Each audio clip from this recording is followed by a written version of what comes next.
And we're kicking off with tracking again across the universe and looking at the use of fitness trackers. And this is led by Dr. Richard Paisley, and with some information updates from Trevor Parkin. Many of you will know Trevor. Hello, Richard. So without further ado, pass you straight over. Thank you very much. Well, I'm not going to talk exactly about what Anne's told me. A rare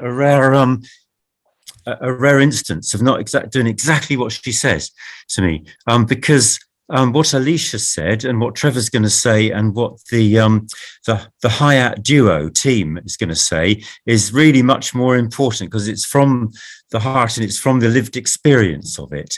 But I'll allude to the Fitbit data and other fitness trackers at the end, but it's fallen to me to draw together worldwide experience of aspects of diabetes as sub-editor of a journal, and I felt that this is of great interest, and it's a great privilege to join you all and to hear all those talks so far, and looking forward to Trevor's and Kez and Hassan's talk very much. But I hope this will give you some of the insights that I've learned, and that they'll be relevant to the course of diabetes and Alström syndrome around the world. So next slide. So I think it's really important to realise that the vast majority of people with type 2 diabetes live in India, China and the Far East. And so this is a map of the globe, and it's got colour codes on it for the density of percentage of adults with diabetes.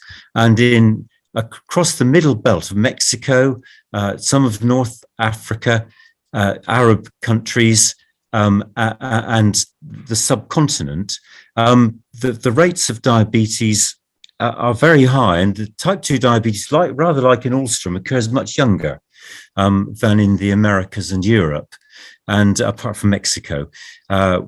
So that's really important to realise, because then this has a resonance with Alström, where this type 2 diabetes is occurring early. And next slide. So the traditional way of thinking about this, this is three blue blobs. So the top one is obesity and physical inactivity, and that's always thought to be, well, this is why there's this epidemic of diabetes, pandemic worldwide, and this obesity and physical activity leads on to type 2 diabetes, and maybe even earlier insulin diabetes, and that's another thing. And next slide. So this is a much more complicated graph here, and this is elaborating a bit on the pathways to type 2 diabetes. So that why are there so many? Why is this rate of diabetes going up so much throughout the world? And so the top box says, well, aging populations, high energy dense refined food, and we'll come back to that, and physical inactivity, as Pietro's alluded to. And this isn't just one single thing that leads then, and without modification, to diabetes in people around the world, because the next box down on the left of the slide is China, Japan, South Asia, that if people don't get very big before diabetes is provoked. And it's led some people in Japan to say we shouldn't talk about body mass index, the bigness of people like that, but we should be talking about body roundness index, and even a little fatness around the tummy, abdominal obesity, even though your total weight's not as high as the majority of people perhaps in the Americas and Europe, that brings on diabetes. And it's very common in families for many members of a family to have type 2 diabetes from quite a young age in China, Japan, South Asia, and there's this body roundness. And that's usually means that it's associated with loss of insulin production quite early on. And that's different again from sub-Saharan Africa, where the body mass index is often increased, as well as insulin deficiency. And then in Europe and the Americas and the Middle East and North African countries, BMI is increased and it's characterized by resistance to insulin. And so these pathways are a little different. And then in the bottom box, I've got, there are other factors which modify this. And the late Jan Marshall, who was such a wonderful advocate of care for Alstrom families, as well as discovering the gene, the mutation for the condition. She always talked about modifier genes, do other things modify the outcome of Alstrom, even though you've got this genetic propensity? And I think the answer is yes, as we'll go on to see. So looking at that, 10% is probably genetics. Like folks in Mexico who have a very strong propensity to diabetes, but it doesn't matter just what genes you've got in your DNA. Life experience modifies those genes, and sometimes that's called imprinting. And it's changes in the way that genes are expressed or not expressed due to things that happen to you in your life. And that's called epigenetics.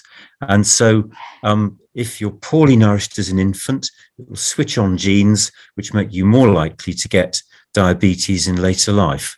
For example, if you do not do much exercise and you get obese early, that will affect your genome. It will affect the way your genes are expressed so that diabetes develops.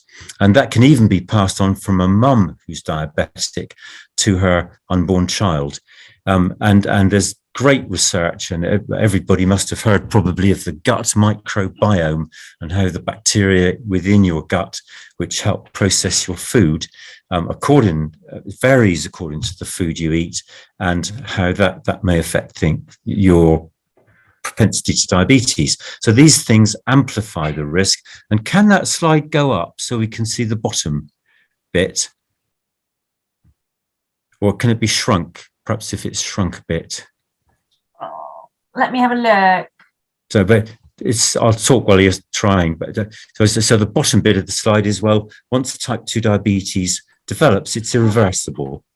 And so there are people who try to reverse the condition early, but it's still there if you put the weight back on and don't do the exercise. So it's possible to make it go into remission. And I think we've seen that with a number of Alstrom folks as well. And next slide. Right, so I think it's sensible in a way, and you'll see this is true from Alstrom later on, to ask the question, can a culture stop an epidemic? So here I've compared current rates of diabetes and body mass index, bigness, in France and England. So the comparison of weights are blue bars, where the body mass index is depicted, the average for adults in England versus France. And then next to that, there are orange bars, which show that in association with this much higher weight of adults in England, there's a higher rate of type 2 diabetes in adults, 8% and going to be 10%, whereas it's under 5% in France. And everybody knows they're fastidious about their food. So I think that operates a lot across different countries, and we're probably the highest of the 29 states of Europe. Well, they're not in Europe now, but we're the highest in that grouping in terms of weight and diabetes. So that's not genetic, that's environmental things. So can a culture stop an epidemic? Well, it can slow it down, evidently. And next slide.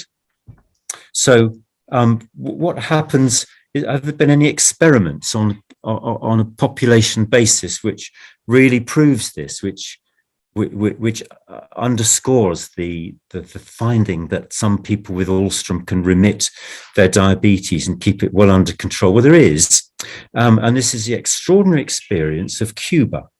When the Russians withdrew in 1990, the country entered a period of very severe austerity, wasn't enough food, there was no petrol, and so they received 1 million bicycles from China. There's 8 million people in Cuba, and so that they were able to keep transport going with bicycles. So they did more exercise, they ate less, and on average, whole population, everybody in the population lost about 5 kilos in weight, or more. And so just in 5 years, the effects were seen. The obesity reduced, type 2 diabetes reduced, heart disease and cancer all reduced. And they're all related to obesity to a degree. And then from 1996 onwards, the system provided rice and beans to families. They got aid from Latin American petrol, from Venezuela and so forth. And so by a mere 5 years later, the prevalence and incidence of obesity, diabetes and coronary disease and cancer all increased. And so this was an unnatural, if you like, experiment on a whole population, which just showed that effect of exercise and food. And next slide, please. And just finally on the global thing, that diabetes prevention with lifestyle intervention really does work. And since Finland and the United States started studies 15 or more years ago, a graph on the left here is showing the rate of diabetes in people on the verge of diabetes if they did nothing special, just had follow-up. And the rate of diabetes by 10 years is 50%. 50% of people with just very, very early diabetes got proper type 2 diabetes in 10 years. Whereas those that did lifestyle interventions, randomized to that, had virtually a halving of that over 10 years. And this has been replicated in Finland, China, the Netherlands, Canada, the UK and India, where they did it with text messages in India. And now nearly 1 million people have been invited to this program of trying to prevent diabetes developing in just the United Kingdom alone. So that's being replicated all around the world and is what we've really been talking about and hearing about being introduced for those with Alström syndrome. Next slide, please. So back to it, can a culture stop an epidemic? Diabetes and Alström syndrome. And here's Italy compared with Canada. And this is Pietro's work. And so again, there's 2 bar charts next to one another. The blue bars are BMI, body mass index, and the orange bars next to them a percentage of people who had type 2 diabetes with their Alström syndrome by the time they reached 18 years of age. And the BMI in the Canadian population is higher of those young people as they were growing up, and their rate of diabetes was virtually 100% by the time they reached 18. In contrast, a much lower BMI in the Italian cohort, with all the lifestyle that Pietro's been explaining to us, and that resulted in a very, very much lower rate. Just 13% of those persons developed diabetes by 18. So it does. So again, a culture can slow down an epidemic with Alström syndrome as well. Next slide, please. So options available for prevention of type 2 diabetes. And this slide's a collage. And on the left, I've got green ticks in the boxes showing things to eat and do that are good and help stop getting type 2 diabetes. And on the right, the sorts of things that are highly likely to give you diabetes. And so on the left here, there's a young man with 2 collie dogs, which require lots of exercise. So it perhaps shows, as Melissa and Alicia were saying, you do sometimes need a buddy. to help you doing exercise. Here's the next picture is of Pietro's favorite spaghetti bolognese, and a sensible portion with home cooked is great. And then whole food diet with a Mediterranean type salad with lots of vegetables and some egg, and some wholemeal bread, and then a more plant-based diet. It doesn't have to be vegan diet. It doesn't have to be totally meat-free. We don't have to eat meat. A sensible diet, very much as Pietro's explained, is good. And then exercise. So the top's a picture of somebody doing HIIT. Does everybody know what HIIT is? HIIT is high intensity training, so that you're doing weights or cycling uphill or swimming fast. And that sort of intense exercise is just as good in combination with or on its own as aerobic exercise, running and swimming longer distances. And as a lady using weights, and it's repetitions of using those weights, and that's good. Cycling, running, jogging, swimming, all those things are good. And again, you may need a buddy. It's good to have a buddy to help you in any circumstances, whoever you are. And it's particularly good, I think, if you've got a helper like that, if you need it, with Ulstrom. On the right-hand side of the slide are all the things that, unfortunately, the global food industry, you might say, does wrong. Sugar in everything. Some Far Eastern countries put sugar in their rice, and certainly lots of countries do in bread. It's just completely unnecessary. There's the colas and high-fat types of pizzas. I've put the finger of blame on Kentucky Fried Chicken here, and here's the typical advert. It says, "Make Mother's Day tonight by taking her a bucket of chicken and chips." You're probably not going to make tonight Mother's Day, going to make Mother diabetic, given her that. So, and then there's the factory farming. I think just putting a stop to that would probably cure a lot of problems with regard to global diabetes and heart disease rates. Sitting, watching TV. There's a slide of somebody who's just sat there, overweight, not moving a muscle, and the motor car. I sometimes say people gasp in horror. Banned private ownership of motor cars would probably also do quite a lot of good. You'd have to have a massive taxi and bus service, though, wouldn't you? Now, next slide, please. And then just to sum up, William Osler, it was a famous professor in Oxford, and he said, interesting thing, "I'm not so interested in what disease or disorder a person has, more in what sort of person it is who has it." And that is absolutely 100% true, of course, of Ulstrom. And I won't dwell on this. We go next slide, please.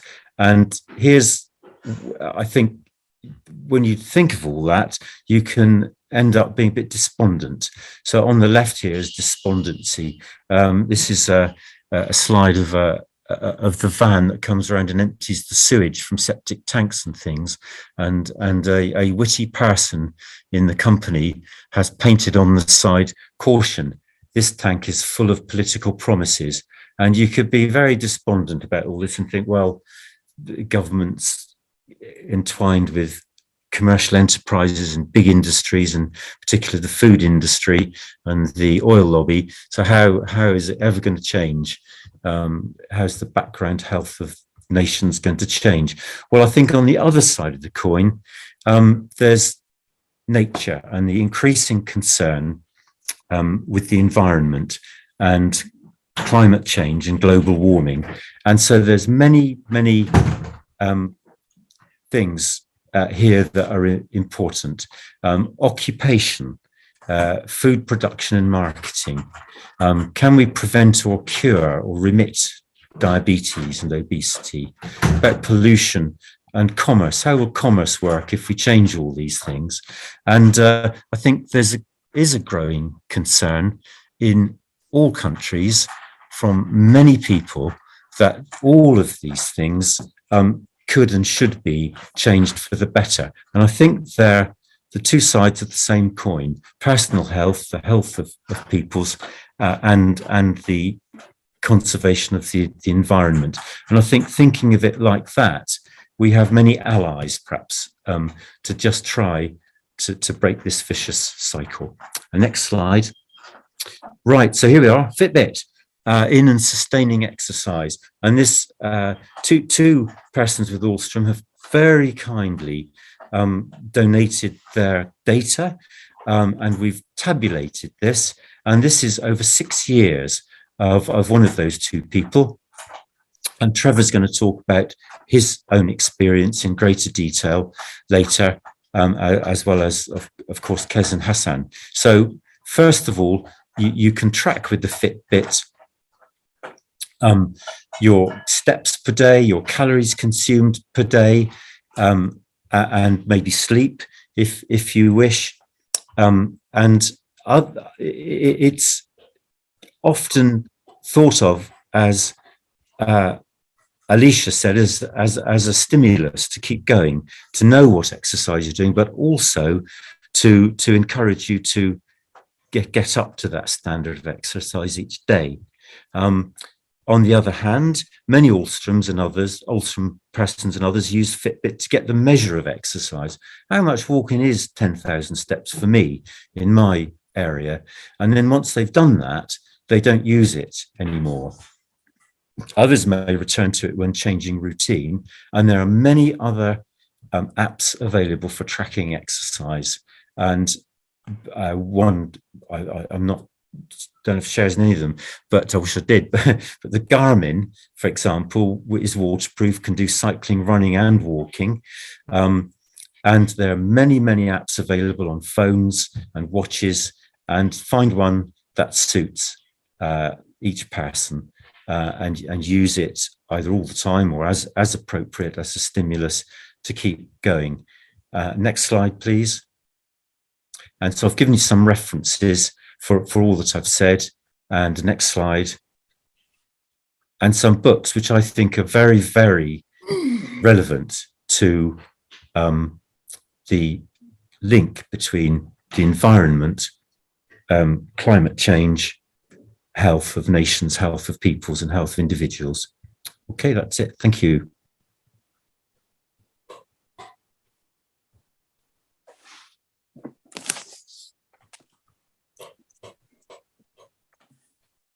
Perfect.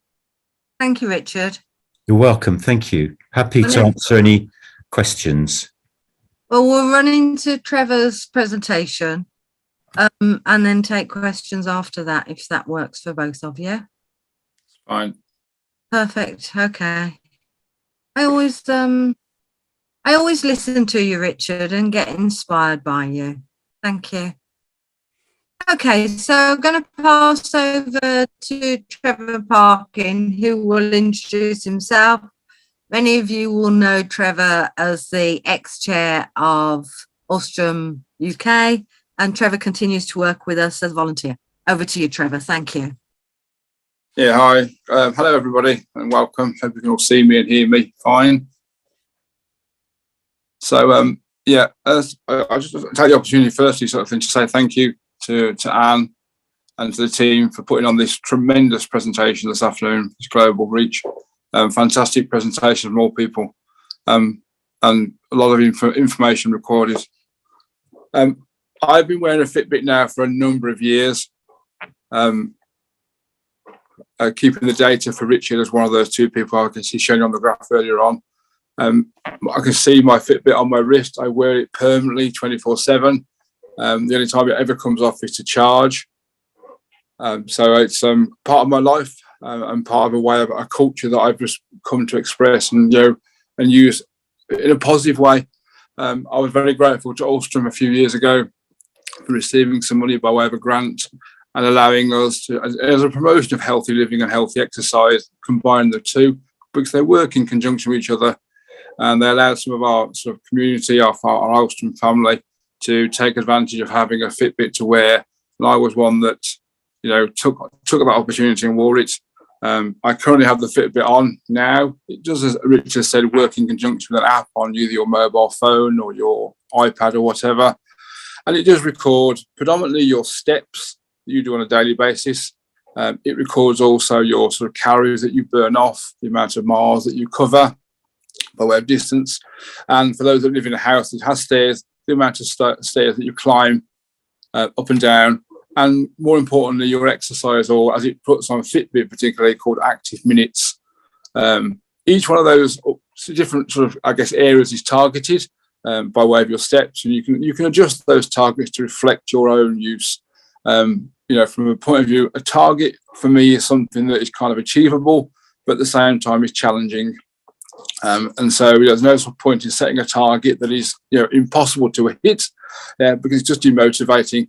But set something that you can achieve to, you know, to gain and have a great success with. My particular target is around about 10,000 steps a day. My stair count is around about 10 flights of stairs a day. My miles covered is set at 5. And then obviously the various targets for fluid intake, etc., by way of water. You can log and many other things within the app. For example, your food intake, so from the point of view of calories in, as well as obviously Fitbit working out how many calories you've burnt. You can also input your weight, and you can also input your water intake. So all this data is collated within the app of the Fitbit and produced and sent to you on a weekly basis for the majority, and on a monthly basis for like the stuff, sleep patterns, water intake, food, etc., calories burnt. For me, I found the biggest thing with the Fitbit is just I use it as a motivational tool. It's not the thing that drives me. I'm not by any way, shape or form sort of thing a huge advocate of exercise. But I am aware, and Fitbit has made me consciously aware of what exercise and the importance of it in conjunction with diet and healthy living, shows. It's been an invaluable tool for me personally. I set an achievement sort of thing that I want to personally achieve, sort of 10 to 15,000 steps a day, predominantly nearer to 15 than it is to 10. And I kind of have a weekly inbuilt in my head that I want to do probably in excess of 100,000 steps a week. And I try to achieve that and motivate myself to make that happen on a daily basis. I have been, as part of my mobility advisor, taught walks within my estate that are safe for me to walk in an environment that means I cross no main roads or no busy roads. I walk my dog 3 times a day. So yes, there is motivation to get me out and about and to get the fresh air. Yes, I'm able to do so. And the Fitbit also makes me go. So there'll be occasions when my family will say, I'll walk the dog, and I'll go, no, because I want the steps. But they don't seem to offer that facility when it's raining. I always get that wet walk, as I would describe it as. So Fitbit has been a huge part of my sort of daily activity, really. It drives me, sort of thing. I'm conscious that at certain points of the day, what kind of steps I've done, what sort of, and where I am. I input my weight, whatever else. It keeps a track of me. And I use it truthfully as a motivational tool. It gets me up, it gets me out, it gets me about, because I want to achieve those kind of like daily little goals that I sort of set myself. And I agree with everything that's been said on previous comments, for going from Pietro to talk about the Mediterranean diet and this healthy lifestyle that we lead, to obviously Alicia talking about one of her key points about having a Fitbit, and to Rich as well, along the diabetes control. A lot of these things do work in conjunction with each other. Not one single thing is going to make everything better. You have to use other tools. So, exercise is no use unless you have healthy diets. And healthy diet is no good if you're just sat in front of the TV or on the settee all day watching TV. You do have to use them in conjunction with one another. I'm a huge advocate of Fitbit and any other kind of device that you can use out there that motivates you to get, I guess, up and about and out and about and doing some kind of exercise. Yes, it's difficult to cycle. I really don't like swimming in any way, shape, or form. But there's plenty of tools out there, smartwatches, etc., that are accessible, that are easy to use. Yeah, a little bit of help on the setup maybe, but once you've got the thing set up, and all the the various data recorded, sort of thing initially, it's just simple things, just like your height and your weight, your date of birth. Once you've got that input into memory of the app as such that you would need to download, it's just away you go and brilliant. And then you just motivate yourself to make sure that you hit those steps target, you hit those kind of staircase. I mean, my wife will advocate, so my daughter. I have been known just to spend 2 or 3 minutes just walking up and down the stairs before the clock strikes midnight, just to make sure that I've hit that personal goal. So am I obsessed? I guess at those times if people see me, they'll go, yes, it's a bit strange. Why has he gone up and down the stairs 5 or 6 times? Because they're thinking, I haven't done 10 stairs today. So yes, it's a bit of a weird one. I'm not obsessed, but then people say probably, yes, you are. I just find it really good. I say for me, I think it's not for everybody. Exercise is not the be all and end all for every person. Some people love it, some people hate it. I'm not, the greatest advocate. I do what I need to do. I keep healthy. I keep, as healthy as I can, as fit as I possibly can. I think one thing Fitbit has helped me with over the years, in conjunction with other things, is just a lot of maintenance. I have lost, some weight through not just wearing a Fitbit, but other drugs and bits and pieces. But I guess getting outside and hitting those daily goals and having that Fitbit to drive me, or that smartwatch, etc., to drive my day, has allowed me to maintain stability around the weight. And it just, if I can walk sort of 4 or 5 miles a day, and I can do the steps, whilst might not be losing massive amounts of weight, what it is doing sort of thing has been proven with the data and proven by my annual visits to clinic, is that my weight is fairly stable. Yeah, I can lose 2 or 3 pounds one way. I can put on 2 or 3 pounds the other way. But Fitbit just drives that purpose really, and it's just a focus of your mind. I guess is how I put it, really. So I'm not sponsored by Fitbit in any way, shape, or form, because the Fitbit was the device of choice. But there are so many options out there nowadays for counting steps and for exercise. The flight exercise, which is pointed out, from watches to to devices, just security count, pedometers, etc. You choose one. I akin it to very much choosing like a mobile phone. We don't all have Apple iPhones. We don't all have Samsung Galaxies. You choose what is best for you, what you design, what you fit. Yeah. So look at, if you want something for Christmas or there's nothing you want, look out there, look in the marketplace, and choose something that's good for you, that you can work. But say, I find it absolutely brilliant and a huge source of motivation for exercise, etc. So thank you. And if I could just take just one moment, so I think whilst I'm, let's say, got you interested and talking, can I just say a massive thank you for today to Anne, to Catherine, to Kerry. I can't tell you, I know from past how much organisation goes behind organising this kind of conference for you all, down to the speakers, to the team behind the scenes. A massive, huge thank you to you all for putting this on today. I drop in and I drop out. I say every year that I turn it on at 2 o'clock when it starts. I think there'll be some time where I can get away, sort of thing. But the speeches and the fascination of all the various presenters that have been on just keeps me hooked. And I'm only glad that Anne just gets some comfort breaks in there, because otherwise I wouldn't move off my chair listening to you all. So, but a huge thank you to all for today. Thank you, Trevor. That's really kind. Catherine and Kerry don't do anything. No, you keep saying that all the time. They don't do anything.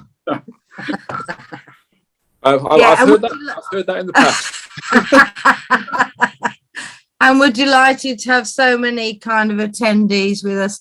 And we're really delighted that we've got people with Ulstrom shaping the conferences and working with us. Marina in Italy, Chase new at ASI, Bernd in Germany. So that's fabulous, because it gives us a real international flavour and gives us the opportunity to share stuff. But mostly we're pleased with those like you who have achieved so much this year. So I'm going to hold questions back for you and Richard, and perhaps we'll come back to it, because really keen to hear from Hassan, who has all about his cycling trip. We've all been watching with great interest, and he sent lots of photos in. So thank you for that, Trevor. I'm going to pass straight over to Kerry with Hassan and Kez, and Kerry's going to kind of interview Hassan to talk about his extraordinary cycling. Thank you, Trevor. No, pleasure. Thank you, Trevor. Hi, Hassan.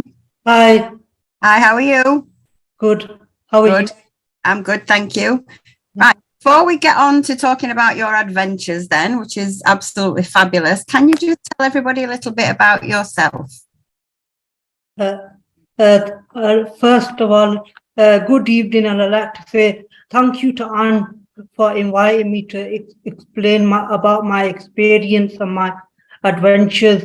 I am 27 years of old, and I like doing physical activities because of the beast of a condition that we've got, and it keeps me motivated to give it to tell other people with Asram syndrome to do the physical activities and overcome them barriers.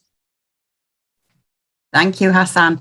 So can you tell us when you started getting interested in cycling?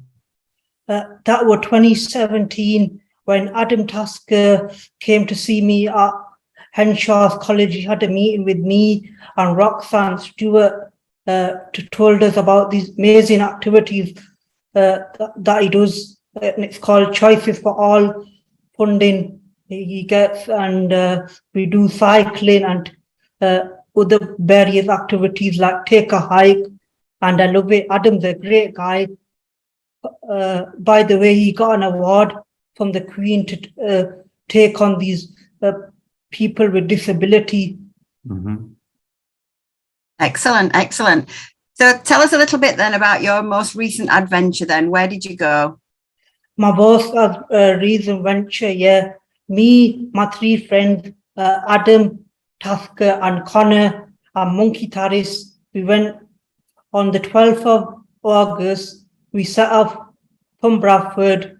We met at Bradford UBU at 3 o'clock, and then we load the hire car that we borrowed from Keighley from Adam's friend, and we put the bike on my tandem, and then we picked Connor out from his flat, Little Germany in Bradford, and then we drive to Dover. We got the train that took us 25 minutes. We got we went through the speedy queue. We got there good in just in time, and we missed all the queues, and we were the first person to get on that VIP track. And then we got to Calais at 12 o'clock midnight. We stayed in Calais for one night in a local hotel, and then we woke up the next day, had breakfast, checked out, and then we drove to Bruges, and that's where we started our bike ride from Belgium, Bruges to Amsterdam. Altogether, were about 130 miles, 3 days, but the weather was proper hot, so we were cycling whole day, and our bums were hurting, and the weather was really hot, but so one of the days we found it more easier because it was the weather was more cooler. Yeah. I hope you had some cycling shorts on then, Hassan. Yeah. And what kind of support did Adam and the other two give you then? Adam, he was changing the gears, and I was doing all the cycling. And Connor, my mate Connor, he was doing the video because he does filming crewing at Bradford Uni. Mm-hmm. And it's a brilliant video, that, and it's on our website. So yeah, we urge everybody to have a look at that. So what do you think was the most difficult part of the cycling, apart from your bum hurting? What else was the most difficult part? When the weather was hot, because it was about 30-40 degrees. Yeah. Wow. And what was the easiest bit? What did you enjoy the most? When it was more cooler. Yeah. Okay. When the weather was more cooler, because then I found the cycling more easier. Yeah. Okay. And can you tell us a bit about Adam then, and how you came into contact with Adam, and just kind of what he's given you? Adam, he called me, I call him Adam Maji, and he called me Hammer Down Hassan because I like to hammer it down. Yeah. And Adam, he's a great guy. He does these various activities with people with disabilities, and he does like cycling, and we've got a cycling for all funding he gets. We got a cycling place down in Bradford, in town, capital of cycling. That's where I keep my tandem. And I'd like to say a big thank you to ASUK, because ASUK funded me to get a tandem, and then I could go to cycling, because from that 2017, I never went on a bike, and starting from 2017, I went on a bike, and I started doing these different cycling. Fantastic. Yeah, you're very welcome, and it's great to see you're making use of that. And I think you must have to have a lot of trust in. Is Adam the person that rides on your tandem with you? Yeah. Yeah, you must have a lot of trust in Adam then. Yeah. Yeah, great. And so what advice would you give to other people then who maybe haven't tried cycling before? That they should try cycling, and it's great fun, and you get to go to other countries. Like I went to Belgium, I did it in Belgium and Amsterdam, and it'll keep you active, and it'll keep you for your exercise. It'll keep you healthy, like this beast of a condition that we've got, Asram syndrome, because at the end of the day, you got to overcome them barriers and fight for yourself for this beast of a condition. Very wise words, Hassan. Very wise words. You've done absolutely amazing. It's a fabulous achievement. I hope you feel very proud of yourself. Yeah, thank you very much. And Kez, I bet you feel extremely proud as well, don't you? I imagine when Hassan set off, can you describe a bit about how you felt? Gosh, well, first of all, thank you, Kerry, and to ASUK for giving us the opportunity, really, just to share our experience, really, because I think, lived experiences are important. And, obviously with Hassan, he just shared his one bit of his journey of keeping fit and keeping healthy. Before I go into my answer, I just wanted to say a big thanks to Melissa. That question and answer session she did with Aisha, I thought was really powerful and amazing. And I'm so pleased that there's this group for young people being set up, because it's so needed and it's so important. And I'm loving the fact that there's a whole emphasis on inclusion and belonging, because that's really, really key.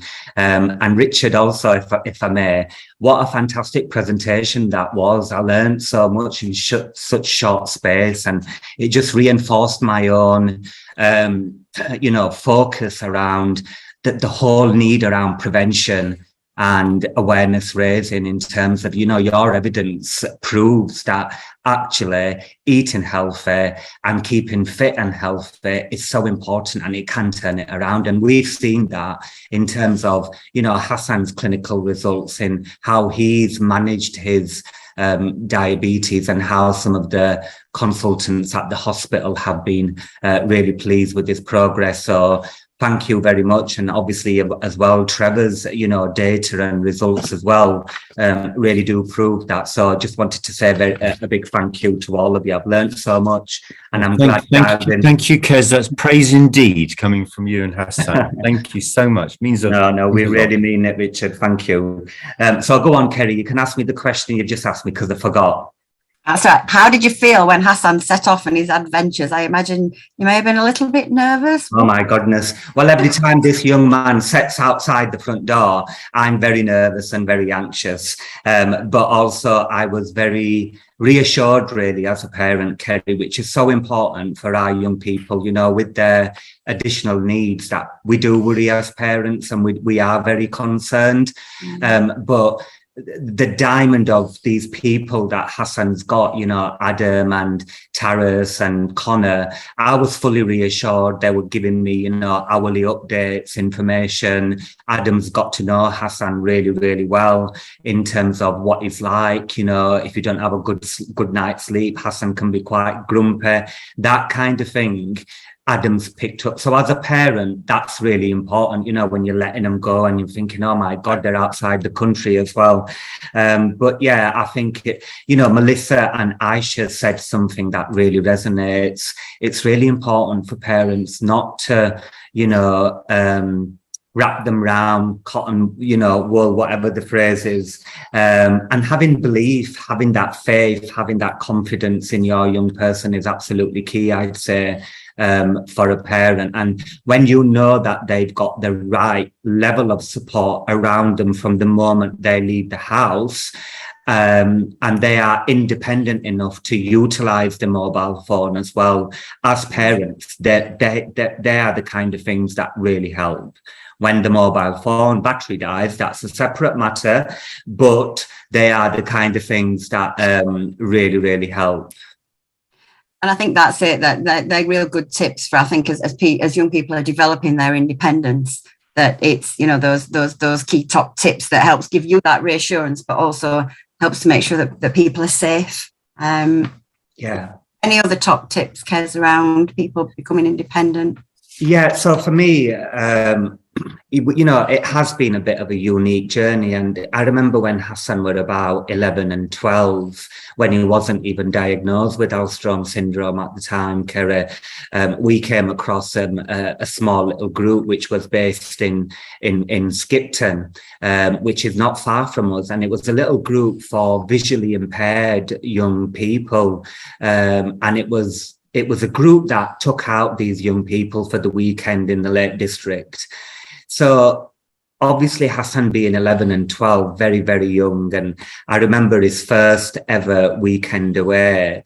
It was Hassan was really excited because Hassan's got this motto of feel the fear and do it anyway. And he does. And I'm thinking, Hassan, you really need to be concerned about your health and safety at times.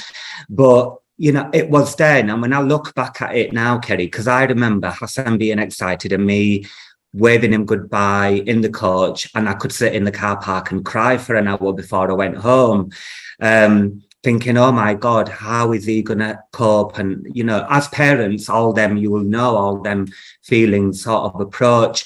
But as these weekends started to happen, and I remember being very hands-on with Hassan, even packing his suitcase, I'd pass him the stuff and he'd put it in the suitcase. And it's made my young man an amazing, independent young man, you know, and that as a parent, letting go was crucial. I could have kept him at home. I could have kept him, you know, driving him around in the car over the weekend and stuff. But no, for me, I knew Hassan had to be aware of the world and aware of the world around him and what that means to him for the future. And I'm just really pleased now. Hassan's, you know, 27. He's no spring chicken anymore. But sitting here, looking back and looking at where we are as a family dealing with this condition and looking at Hassan's quality of life, it just makes me really proud, Kerry. And my message to any parent is let go but ensure you've got the right support. It might be daunting at first, and we've been there, but we've got some amazing support. I can only talk families in the UK.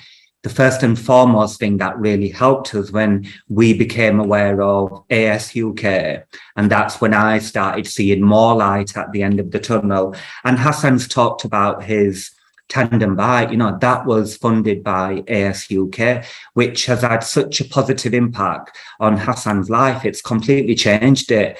It's completely transformed. He's happy, he's healthy, he's never bored. I can never keep tabs on him. Every taxi driver in Bradford knows him.